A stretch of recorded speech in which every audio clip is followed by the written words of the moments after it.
published 0446 EDT, the 2nd of August 2017, updated 0730 EDT, the 2nd of August 2017. Barcelona pride themselves on being more than a club.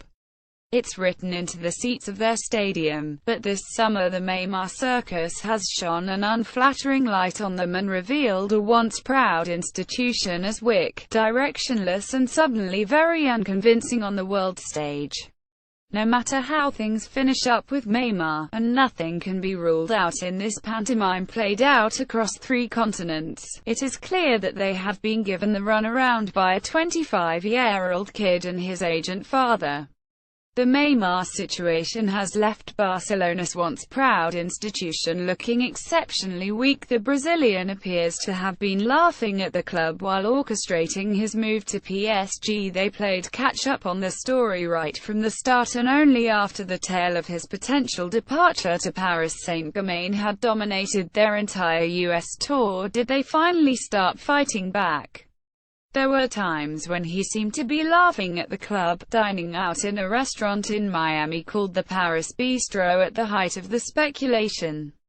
If the deal is closed and the player leaves, Barcelona will need a replacement for the Brazilian forward, but, just as at the start of the summer when the pursuit of Marco Verratti came to nothing, they seem incapable of coldly identifying targets and then swooping to get what they want.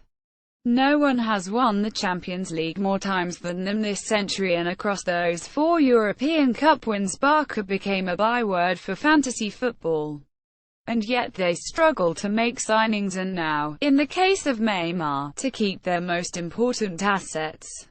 It is perhaps not normal that 2 of the 3 best players in the world play in the same team. Neymar has realized he needs to walk away in order to step out of Lionel Messi's shadow. In one respect it will be logical if they lose Neymar.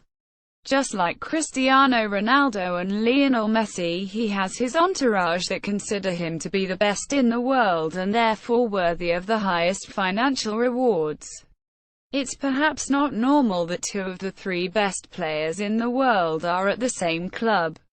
Real Madrid have to dedicate a huge amount of resources to keeping Ronaldo happy. Barcelona are in the same situation with Messi, and to then have to go through the same process all over again for Neymar has been a strain ever since he signed in 2013. Now as he approaches the peak of his career, and with Messi showing no signs of dropping his standards, it has become increasingly difficult. So if he ends up at PSG, Barca could and should just say it was good while it lasted and it's your loss not ours. Instead, this summer they slowly moved from a state of denial to one of powerless incompetence. Neymar is not content was Diario Sport's story a couple of days before the US tour. The same paper carried exclusive pictures the following day of Neymar larking around on a boat off the coast of Ibiza. There was no sniff of a denial, so it was taken as read that yes, he was unhappy. That's when the club needed to act. Respected journalist and Andres Iniesta biographer Marcos Lopez says he probably should not have gone on the tour. If he was unsettled, he should have stayed in Barcelona to consider his position. There is a belief that the player should not have gone on Barca's tour to the USA. Barca fought back by blocking €25 million to his father right owed for last year's contract renewal. Had Barca done that, it would have been a show of strength. They could have argued that the player was not in the right frame of mind and that he could be a negative influence on the squad's pre-season preparations. There would have been money concerns and the possibility of the club receiving less for certain appearances and friendlies because of Neymar's absence. But they are big enough to be more than Neymar. Real Madrid's tour has happened without Ronaldo. Barcelona, led by Messi, would not suddenly have played 2 empty stadiums just because Neymar had not shown up. Instead, the Brazilian traveled with the team, and questions about his future cast a cloud over everything. New Barca coach Ernesto Valverde had to grin and bear it, snapping in one of the final sessions when Neymar tussled with new signing Nelson Semedo and then walked off in a fit of rage. The new manager has already suffered in silence as the club failed to get rid of players he does not see as part of his plans for next season and fired blanks in the transfer market in a somewhat haphazard and ultimately fruitless pursuit of midfield reinforcements. Back in Barcelona on Monday, the club finally showed its teeth, blocking a payment to Neymar's father of €25 million £22 million owed to him for his part in last October's contract renewal that was supposed to tie the player to the club until 2021. They say if Neymar leaves the club just 1 year into the renewal, then they are only going to pay a fraction of the total sum.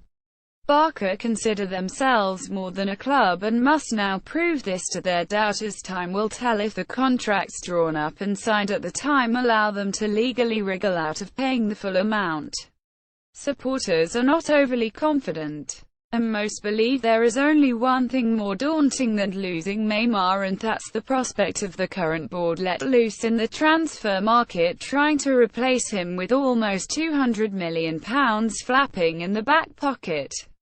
The club is still blessed with the greatest player in its history, a squad full of internationals, or recently signed sponsorship deal with Rakuten worth around £47 million a season, and a massive global following.